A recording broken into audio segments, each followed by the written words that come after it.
Hello everyone. Indirect tax and GST के पिछले class में हमने चर्चा की थी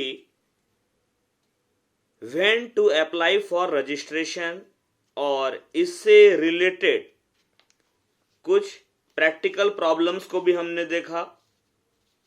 आज हम बात करेंगे सिंगल और मल्टीपल रजिस्ट्रेशन और इसके अलावा डीम्ड रजिस्ट्रेशन। डीम्ड रजिस्ट्रेशन की अगर बात करें हम लोग तो ये कहता है कि registration under GST is not tax specific, which means that there is single registration for all the taxes, that is CGST, SGST or UTGST and IGST and CIS. Registration under GST is not tax specific. GST के तहत पंजीयन जो है वो कर विशिष्ट नहीं है। मतलब ऐसा नहीं है कि सेंट्रल जीएसटी के लिए आपको अलग रजिस्ट्रेशन करवाना होगा, स्टेट जीएसटी के लिए अलग रजिस्ट्रेशन करवाना होगा, इंटीग्रेटेड जीएसटी के लिए अलग रजिस्ट्रेशन करवाना होगा।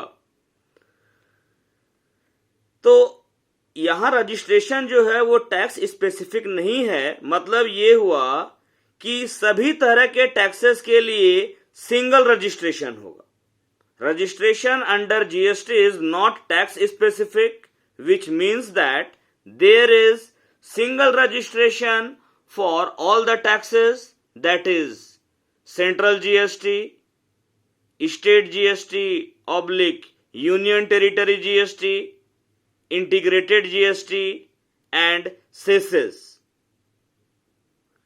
Grant of registration under any state GST act is deemed to be registration under the Central GST Act, provided application for registration has not been rejected under the CGST Act.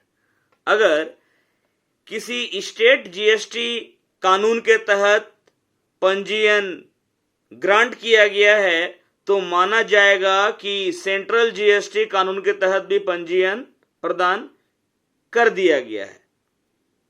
मतलब एक ही registration जो है वो सारे तरह के taxes के लिए होगा।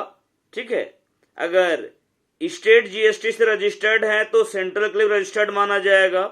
अगर सेंट्रल जीएसटी एक्ट में रजिस्टर्ड है तो माना जाएगा कि आप स्टेट के लिए भी रजिस्टर्ड हैं। इसी तरीके से अगर रजिस्ट्रेशन का एप्लीकेशन रिजेक्ट हो जाता है किसी भी स्टेट जीएसटी एक्ट में तो मान लिया जाएगा कि सेंट्रल जीएसटी एक्ट में भी वो रजिस्ट्रेशन का एप्लीकेशन रिजेक्ट हो गया है। तो इसलिए मैंने कहा कि registration under GST is not tax specific. ये की टर्म है।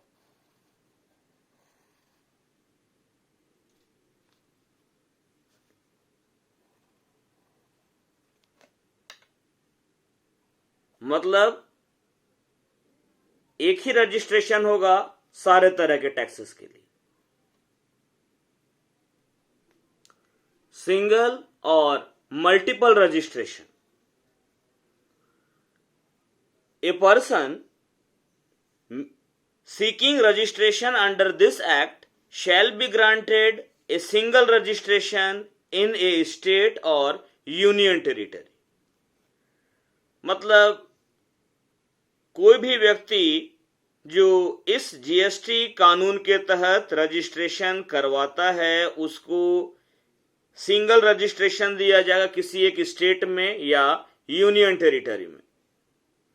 हम ये भी कह सकते हैं कि इस अधिनियम के तहत पंजीकरण करवाने वाले व्यक्ति को राज्य या संघ क्षेत्र में एक ही पंजीकरण दिया जाएगा। However, a person having multiple business verticals in a state or union territory may be granted a separate registration for each business verticals subject to prescribed conditions. मतलब किसी राज्य या संघ क्षेत्र में कई व्यावसायिक कार्य क्षेत्र वाले व्यक्ति को निर्धारित शर्तों के अधीन प्रत्येक व्यावसायिक कार्य क्षेत्र के लिए एक अलग अलग पंजीकरण दिया जा सकता है। मतलब अगर कोई व्यक्ति ऐसा है जिसका मतलब कि एक ही स्टेट में या एक ही यूनियन टेरिटरी एरिया में एक से ज्यादा बिजनेस वर्टिकल्स है, एक से ज्यादा व्यावसायिक कार्य क्षेत्र है, तो हर एक अलग बिजनेस वर्टिकल के लिए, हर एक व्यावसायिक कार्य क्षेत्र के लिए अलग यानी कि सेपरेट रजिस्ट्रेशन दिया जा सकता है। A person who has obtained और is required to obtain more than one registration, whether in one state or union territory or more than one state or union territory, shall in respect of each such registration be treated as distinct person for the purposes of this act। इसको ऐसे पढ़ते हैं, a person who has obtained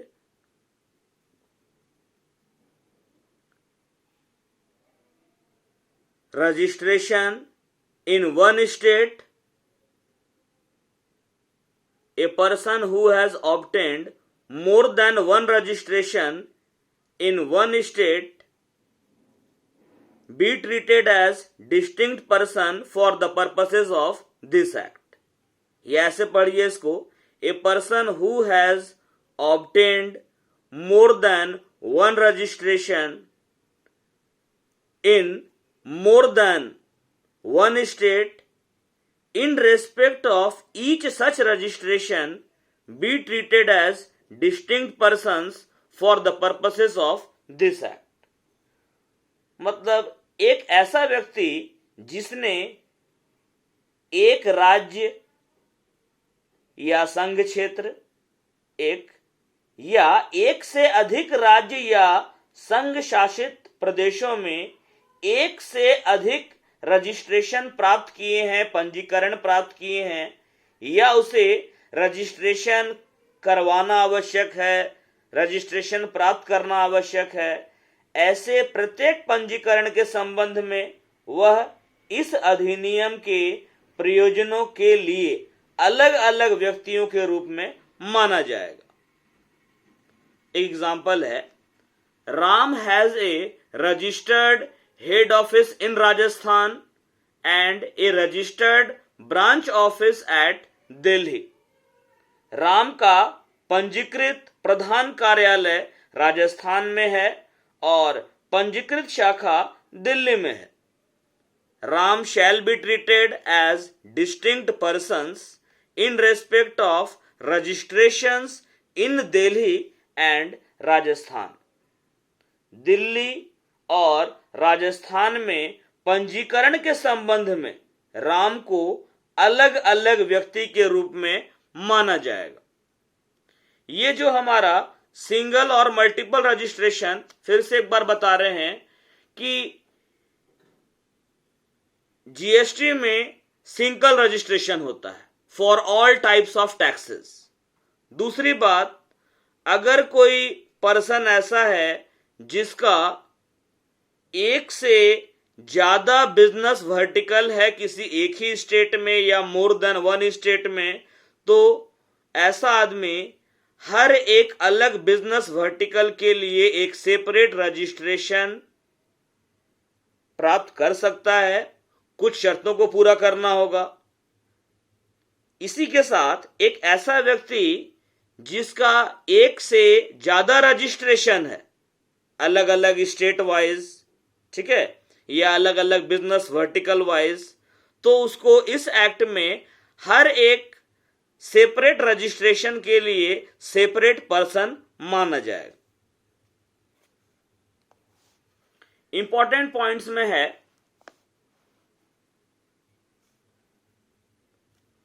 first point, A business entity having its branches in multiple states will have to take separate state-wise registration for the branches in different states.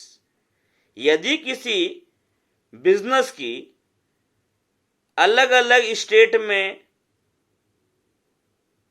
बहुत सारा branches है, तो उस business को अलग अलग state में स्थित हर एक ब्रांच के लिए हर स्टेट में जहां उसका ब्रांच इस्टेब्लिश है वहां रजिस्ट्रेशन करवाना होगा। दूसरा पॉइंट है, a person seeking registration under this act shall be granted a single registration in A state और यूनियन टेरिटरी। इस अधिनियम के तहत पंजीकरण चाहने वाले व्यक्ति को एक राज्य या एक केंद्र शासित प्रदेश में एकल पंजीकरण की अनुमति दी जाएगी।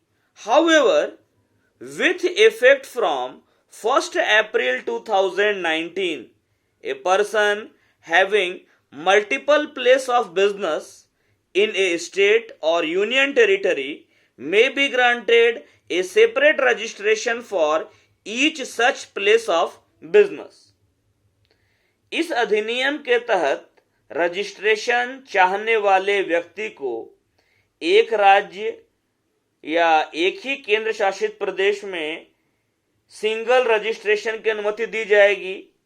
हालांकि 1 अप्रैल 2019 से लागू हो गया है कि यदि किसी व्यक्ति के एक राज्य या केंद्र शासित प्रदेश में व्यवसाय के अनेक स्थान हैं, तो उसे व्यवसाय के ऐसे प्रत्येक स्थान के लिए एक अलग पंजीकरण की अनुमति दी जा सकती है।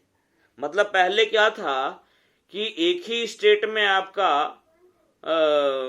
बिजनेस का बहुत सारा ब्रांचेस है, या मान लेते हैं बहुत सारा बिजनेस का प्लेस है, तो सिंगल रजिस्ट्रेशन था। लेकिन 1 अप्रैल 2019 से क्या हो गया है कि अब अगर एक ही स्टेट में, एक ही राज्य में या एक ही यूनियन टेरिटरी में आपका एक से ज्यादा बिजनेस का प्लेस है, तो हर एक प्लेस के लिए आप अलग रजिस्ट्रेशन ले सकते हैं। थर्ड पॉइंट है, if a person is making supply from one of his registered business place to another registered business place within the state और a branch outside the state, then such supply will be included in his turnover and GST is liable to be paid in such supply।